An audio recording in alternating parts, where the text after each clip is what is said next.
The North Carolina seat that Tom Farr is being nominated to has been vacant now for 12 years, and that's because Republicans refused to confirm anyone for the entire Obama administration.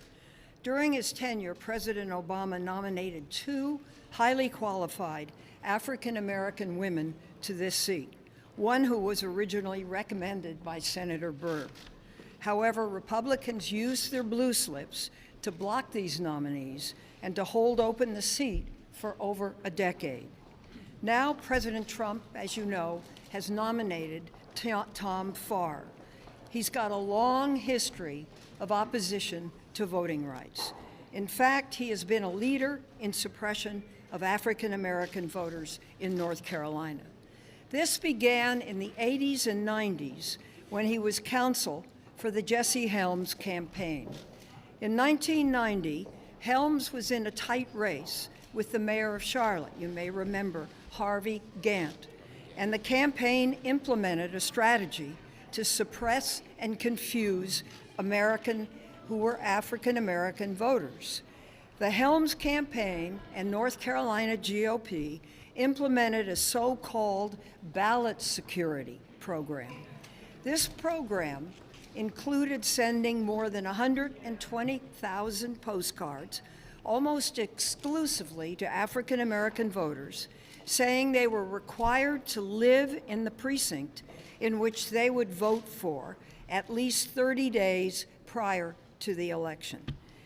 And they could be subjected to criminal prosecution if they did not. Specifically, the postcard said that providing false information was a federal crime, punishable by up to 5 years in jail. The information on the postcard was false and clearly designed to decrease turnout. In questions for the record in the committee, I asked Mr. Farr about this program. He replied that he did not provide counsel and was not aware of the postcards until they were sent. Press reports, though, have indicated that Mr. Farr was involved and engaged in the postcard strategy. In fact, former federal prosecutor Gerard Herbert, who worked on voting rights issues at the Justice Department, told reporters that Farr's statements were false. Since then, Mr. Farr has remained active in efforts to depress and dilute African American voting.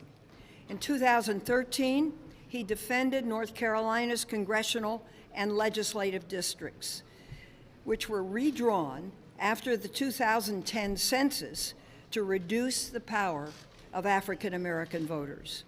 And in 2016, he defended North Carolina's restrictive voter ID law in federal court. Farr strongly denied that racial animus toward African Americans was the motivation for the gerrymandering and voter ID law. However, in both cases, the court disagreed. In fact, in striking down the voter ID law, the Fourth Circuit said that the law's requirements, and I quote, target African Americans with almost surgical precision, end quote.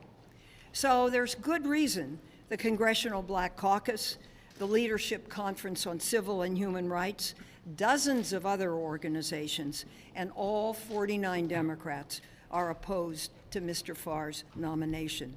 He does not belong on a federal court.